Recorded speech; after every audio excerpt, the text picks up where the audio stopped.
اعوذ باللہ من الشیطان الرجیم بسم اللہ الرحمن الرحیم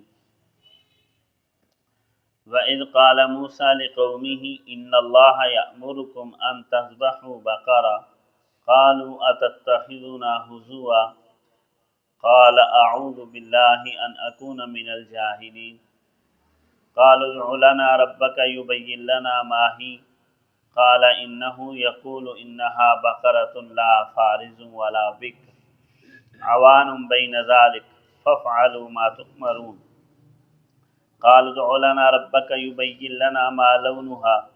قال إنه يقول إنها بقرة صفراء فاقع لونها تسر الناظرين قال ادع لنا ربك يبين لنا ما هي إن البقرة تشابه علينا وإنا إن شاء الله لمهتدون قال إنه يقول إنها بقرة لا ذلول تثير الأرض ولا تسقي الحرث مسلمة لا شية فيها قالوا الآن جئت بالحق فذبحوها وما كادوا يفعلون صدق اللہ العظیم۔ معزز سامعین، یہاں سے بنی اسرائیل کا ایک اور تاریخی واقعہ بیان کیا جا رہا ہے کہ بنی اسرائیل کے اندر ایک شخص قتل ہو گیا اور قاتل کا پتہ نہیں چل رہا تھا، تو یہ پوری قوم موسیٰ علیہ السلام کے پاس حاضر ہوئی قاتل کی خبر گیری کے لیے۔ تو اللہ تبارک و تعالیٰ نے موسیٰ علیہ السلام سے فرمایا کہ ان کو حکم دو کہ گائے ذبح کریں اور اس ذبح شدہ گائے کا کوئی مخصوص حصہ اس مردے کے اوپر لگائیں، وہ خود زندہ ہو جائے گا، بتائے گا کہ مجھے کس نے قتل کیا۔ جب موسیٰ علیہ السلام نے ان کو گائے کے ذبح کرنے کا حکم دیا تو موسیٰ علیہ السلام سے کہنے لگے آپ مذاق کرتے ہیں، تمسخر، یہ کیسا آپ حکم دے رہے ہیں؟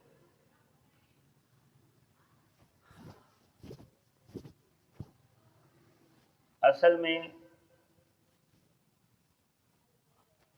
بنی اسرائیل کے اندر یہ کمی بتائی جا رہی ہے کہ ایک شخص کو نبی بھی مانتے ہیں پھر اس کی مانتے بھی نہیں، جو اللہ رب العزت کی اور پیغمبر کی محبت کا جذبہ دل کے اندر ہونا چاہیے وہ نہیں، اپنی عقل کو بیچ میں گھسیٹتے ہیں۔ بھی جب ان کے پاس آپ آئے ہیں اپنا مسئلہ لے کر اور انہوں نے آپ سے کہا کہ گائے ذبح کرو تو کرو، پھر آگے چوں چرا کرنے کی کیا ضرورت؟ اور یہی لوگ جب شرک کرنے پہ آتے ہیں، غیر اللہ کی ماننے پہ آتے ہیں تو ایسے ہی مان لیتے ہیں۔ ایسے جدید جاہلانہ فلسفی بھی ایسے ہیں کہ نہیں ماننی تو قرآن و حدیث کی نہیں ماننی ہے تو یورپ کی بھی مان لینی۔ اب یہی بنی اسرائیل پیغمبر کو نہیں مان رہے، موسیٰ علیہ السلام کی معیت کے اندر دریا سے پار ہوئے ہیں، دیکھ رہے ہیں کہ ان کی وجہ سے ہمیں نجات ملی۔ موسیٰ علیہ السلام تو رات لینے کے لیے گئے، پیچھے سے سامری نے کہا کہ بچڑا بنا کر ان کے سامنے پیش کر دیا، کہا کہ یہ تمہارا خدا ہے، فوراً اس کی بات مان لی۔ اور ہارون علیہ السلام پیغمبر ہیں، بتا رہے بھی نہیں یہ خدا نہیں ان کی نہیں مان رہے۔ یہی بیماری امت مسلمہ کے اندر یہود کے اندر سے آئی کہ نہیں ماننی تو اہل علم کے اندر اثر و رسوخ رکھنے والوں کی بھی نہیں ماننے پہ آئیں گے تو جاہل کے مان جائیں گے۔ تو موسیٰ علیہ السلام سے کہنے لگے آپ۔ دوسری بات یہ ہے کہ چونکہ یہ بنی اسرائیل توحید کی علم بردار قوم تھی نا، وحی تو ان کے اندر اترتی تھی، باقی قوموں کے اندر تو وحی بہت کم تھی، لیکن چونکہ مصریوں کے ساتھ رہ کر اب مصر کے اندر فرعونی تھے، وہ بھی مشرک قوم تھی، تو شرک کے ان کے اندر رسومات رچ بس گئی۔ اب مثال کے طور پر کسی ہندو سے کہا جائے کہ گائے ذبح کرو تو اس کو تو یہی لگے گا کہ یہ میرے ساتھ مذاق کر رہا ہے، میں تو گائے کی بڑی مقدس سمجھتا ہوں، یہ مجھے ذبح کرنے کا کہہ رہا ہے۔ بالکل مصری بھی گائے کو ذبح مقدس سمجھتے تھے اور احترام کی نگاہ سے دیکھتے تھے، اور پوجتے بھی تھے اس کو۔ تو موسیٰ علیہ السلام نے جب بنی اسرائیل سے کہا کہ گائے ذبح کرو، اور ہو سکتا ہے اس کے اندر حکمت یہی تھی کہ جو شرک اور اس کی رسومات ان کے اندر آ گئی نا، اور گائے کی محبت جو شرک کی وجہ سے ان میں رچ بس گئی ہے، اس کو ختم کرنا چاہتے ہوں گے شاید۔ تو موسیٰ علیہ السلام نے حکم دیا، تو وہ چونکہ شرک کی آمیزش آ چکی تھی تو اس وجہ سے انہوں نے کہا جی آپ کیا کہہ رہے ہیں، یہ کیسے ہو سکتا ہے، آپ مذاق کرتے ہیں۔ دیکھیں وَإِذْ قَالَ مُوسَىٰ لِقَوْمِهِ، جب موسیٰ علیہ السلام نے اپنی قوم سے کہا إِنَّ اللَّهَ يَأْمُرُكُمْ، اللہ تمہیں حکم دیتے ہیں أَن تَذْبَحُوا بَقَرَةً، کہ تم گائے ذبح کرو۔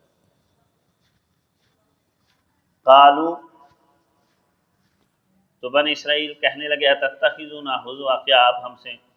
ٹھٹھا کرتے ہیں، مذاق کرتے ہیں؟ قال، موسیٰ علیہ السلام نے فرمایا اعوذ باللہ،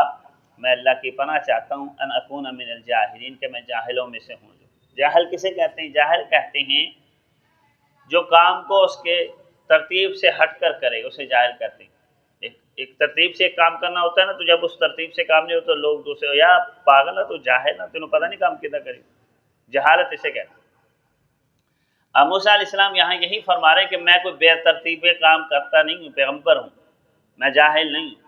جاہلوں کا یہ کام ہے کہ بے ترتیب کام کرنا کیسے کر، کس طرح رہو، اور خصوصاً اللہ رب العزت کے معاملات کے اندر بے ڈھنگا کام، پیغمبر تو اس سے پناہ مانگتے ہیں۔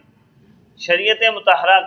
کا جو نظم و نسق ہے، جو حیات شریعت بتاتی ہے نا کہ 2 رکعتیں پڑھنی ہے تو 2 ہی پڑھنی ہے، جہاں شریعت کہتی ہے 3 پڑھنی ہے وہاں 3 ہی پڑھنی ہے، جہاں شریعت کہتی ہے بیٹھ جاؤ وہاں بیٹھنا ہے، جہاں کھڑے ہونے کا وہاں کھڑا ہونا ہے۔ تو میں اس بات سے پناہ مانگتا ہوں کہ میں جاہلوں میں سے ہو جاؤں۔ اب مثال کے طور پر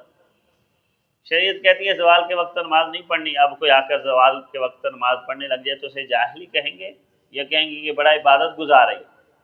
جہالت یہ ہوتی ہے کہ بے ترتیبہ بے ڈھنگا کام کرنا، اس کی ترتیب سے ہٹا دیا جائے کام جو جس طریقے سے کرنا۔ مفسرین نے یہاں ایک بات یہ بھی لکھی ہے کہ شریعت مطہرہ کے معاملات میں خاص طور پر مذاق کرنا، یہاں موسیٰ علیہ السلام نے کہا نا اللہ تمہیں حکم دیتے ہیں کہ گائے ذبح کرو، اور آگے سے انہوں نے کہا جی آپ ہم سے مذاق کر رہے ہیں،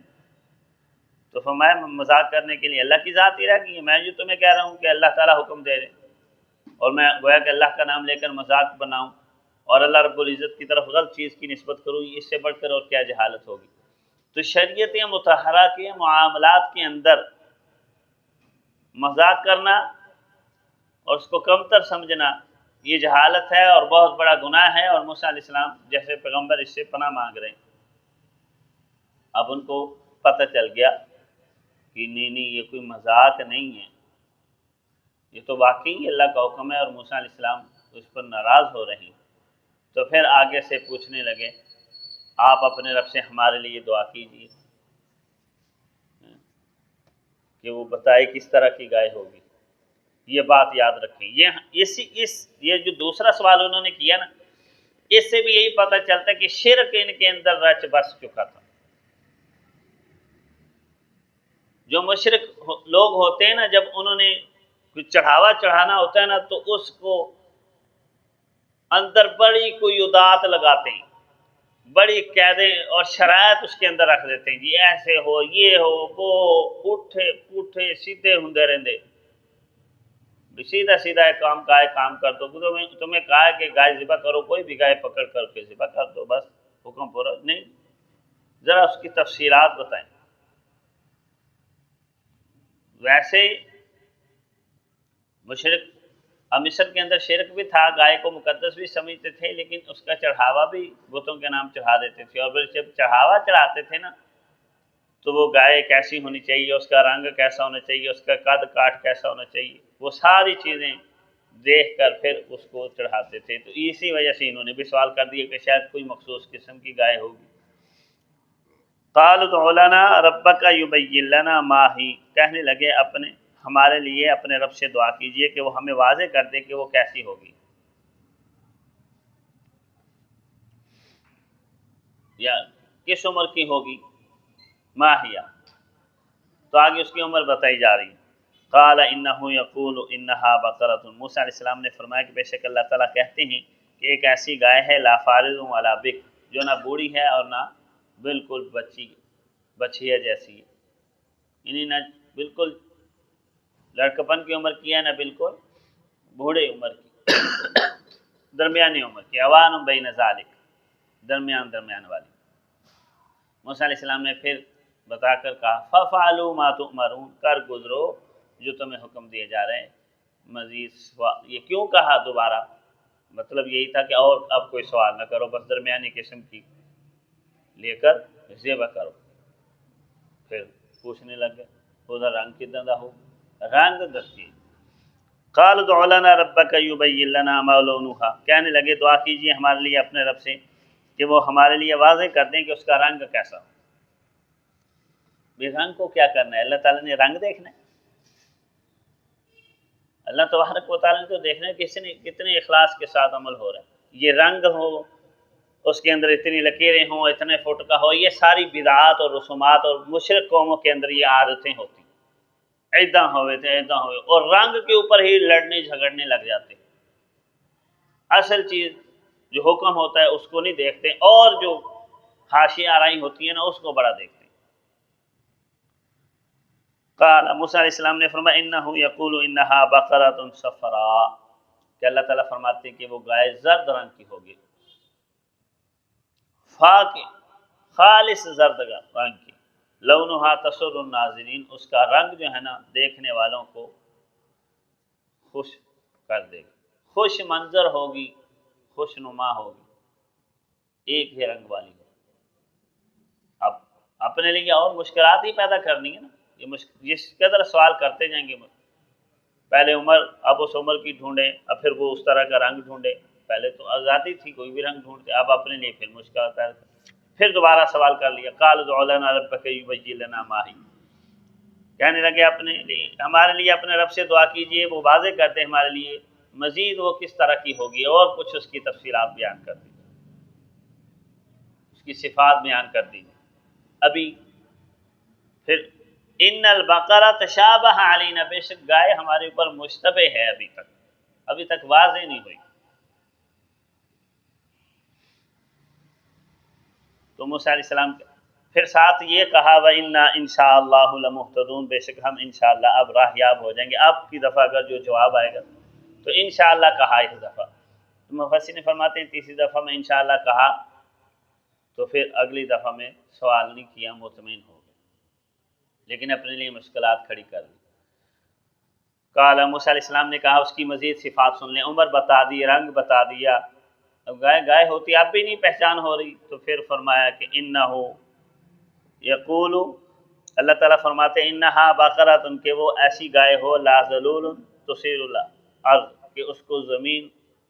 جوتنے کے لیے ہل کے اندر نہ جوتا گیا ہو، زمین کاشتکاری کا کام اس سے نہ لیا گیا، ولا تسقی الحرث، اور نہ کھیتوں کو سیراب کرنے کے لیے کنوؤں کے اوپر، راہٹ کے اوپر بھی نہ چلائی گئی، مسلمۃ، بے عیب ہو، لا شیۃ فیہا، اس میں کسی اور رنگ کا دھبا ہی نہ ہو، ایک ہی رنگ کی ہو۔ اب مشکلات ہو گئی، اگر اس رنگ والی ملتی تو وہ کام والی ملتی، کام والی گھریلو ہوتی تو رنگ نہ میچ کرتا، رنگ اور وہ میچ کر جاتا تو بیچ میں سے تھوڑا دھبا نکل آتا، اب بڑی مشکل سے وہ ملی، پھر اس کو ذبح کیا۔ اب ظاہری بات ہے جتنی خوبیاں جس چیز کے اندر ڈھونڈو گے پھر اس کی قیمت بھی تو بڑھ جائے گی نا، پیسے بھی پھر زیادہ لگے۔ قال الآن جئت بالحق، کہنے لگے اب آپ حق بات لے کر آئے ہیں، فذبحوها، پھر انہوں نے اس کو ذبح کر دیا، وما كانوا يفعلون، قریب تھا کہ وہ اس طرح نہ کرتے، یعنی ان کی جو سوال و جواب اور بار بار کی مشگافیاں تھیں نا، اس سے اندازہ تو یہی ہو رہا تھا کہ انہوں نے یہ کام کرنا نہیں ہے، لیکن بہرحال کر گزرے۔ بہرحال آیات کا خلاصہ یہ ہے کہ شریعت انسان کے لیے آسانی ہی پیدا کرتی ہے، انسان اپنے لیے خود مشکلات ڈھونڈ لیتا ہے، اور شریعت اور بدعات و رسومات میں ایک فرق یہ ہے کہ بدعات و رسومات میں ادھر ادھر کی چیزیں انسان بہت ڈھونڈتا ہے، اصل چیز پس پش ڈال دیتا ہے، اور شریعت اصل چیز کو مد نظر رکھتی ہے باقی چیزیں رہ بھی جائیں تو اس سے درگزر کرتی۔ بار بار کے سوال و جواب سے انسان مشکلات کا شکار ہو جاتا ہے۔ اب مثال کے طور پر باپ اگر بیٹے سے کہہ دے کہ بیٹا پانی لاؤ، تو اس کو آگے خود سمجھ جانا چاہیے کہ پانی لانے کا طریقہ اور رنگ ڈھنگ کیا ہونا چاہیے اور کس گلاس میں کیسے پیش کرنا۔ مزید اگر باپ سے پوچھے گا جی اسٹیل دے گلاس یہ پلاسٹک دے گلاس یہ، اگر باپ نے کہہ دیا کہ شیشے کے گلاس میں لے کے آؤ، پھر نہ ملے تو پھر یہ مزید کہہ دیا کہ چاندی کا کوئی گلاس ہے تو وہ ڈھونڈ لاؤ، پھر مشکلات ہو جائیں۔ اس وجہ سے انسان کو شریعت مطہرہ کی دی گئی آسانیوں میں روڑے نہیں اٹکانے چاہیے، اور یہی شریعت کا مزاج ہے۔ اللہ رب العزت کی ذات ہمیں قرآن و سنت کے ان اسرار و رموز کو سمجھنے اور اس کے اوپر عمل پیرا ہونے کی توفیق عطا فرمائے۔ آخر دعوانا الحمدللہ رب العالمین۔